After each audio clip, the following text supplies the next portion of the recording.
ये जो बदलाव इस 11 साल के अंदर आया है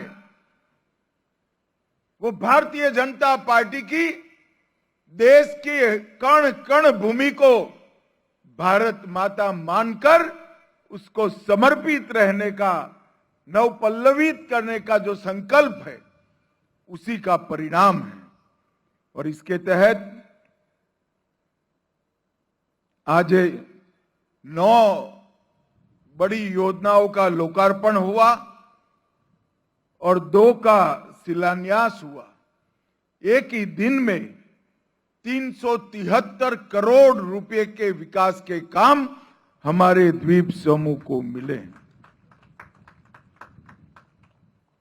जिसमें 229 करोड़ का एकीकृत कमांड और नियंत्रण केंद्र जो भारत की हर विकसित शहर के जितना ही सुरक्षा की दृष्टि से संपूर्ण एकीकृत कमांड नियंत्रण केंद्र होगा।